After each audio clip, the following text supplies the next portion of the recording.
I've been here all day and I've so far seen 6 other tourists.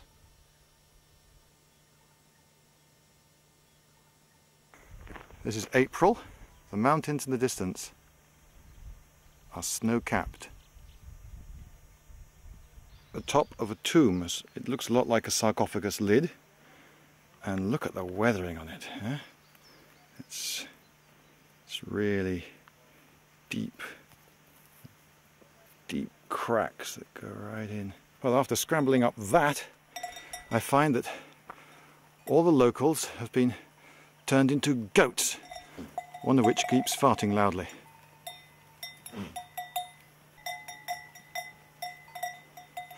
Aha! This will be the tomb of the bull's horns. And there are the horns. I have to say, these grazing goats get some great views to enjoy while they're eating. A load of stones in a pile.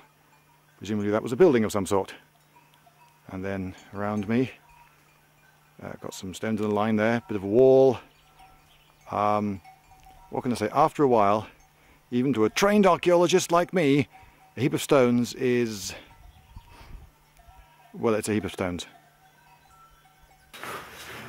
Right, so, who ran things here? Well, the Lycians were largely independent, or at least semi-independent most of the time, but they came under some Persian influence, but then the Persian Wars happened against Greece, and the Persians got kicked out. Hooray! But then the Lycians joined the Delian League, which might not have been their best move. Most of the states that joined the Delian League lived to regret it. It sort of became the Athenian Empire in all but name. But then came the Peloponnesian War, and that was the end of the Delian League. And then, oh yes, the Persians came back. And then the Persians get kicked in by Alexander the Great. Hooray, possibly. Was Lycia liberated or conquered? Well, depends which way you look at it.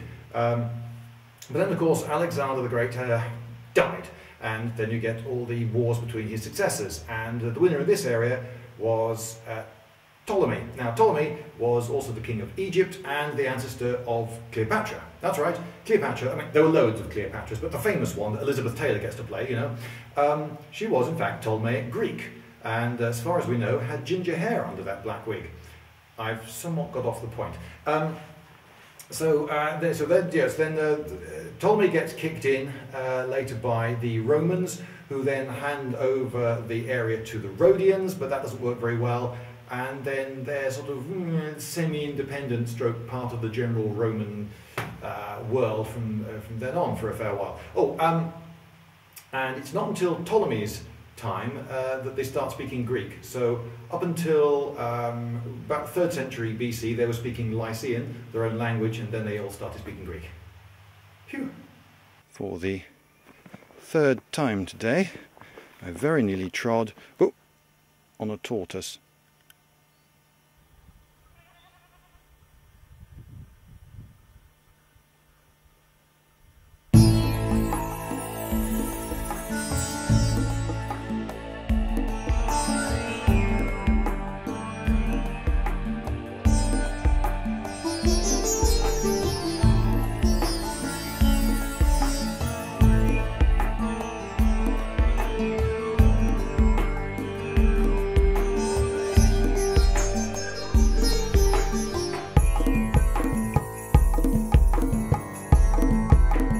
The so-called guard tower approached from behind its very climbable walls. Double doors used to open inward. The sign didn't say no climbing, and it was clearly built to last. Look, there's even surviving plaster.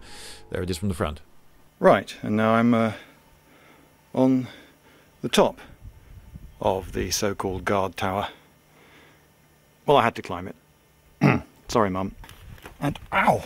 God, ow! Sorry, it's really sharp. And it's a bit deathy here, overlooking everything all the time. Are all those presumably rock-cut tombs? Were they for excarnation, or were they sealed up at the front?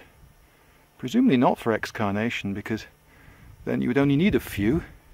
You wouldn't need one for everyone.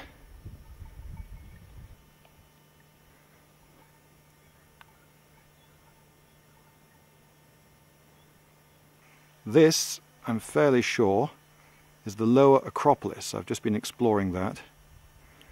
And if I turn around, I can show you where those men are there.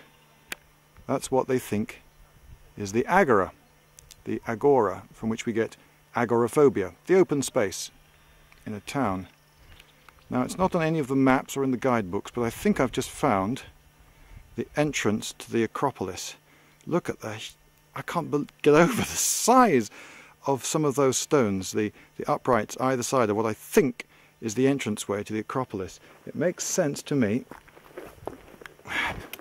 Excuse me a second. It makes sense to me that you would come from the agora up this actually fairly gentle slope, through that gateway and up that slope, and that would take you to the Acropolis. This staggering amount of work that went into building this city. Everything had to be moved into place by hand in such a twisty, turny maze of outcrops and extraordinary.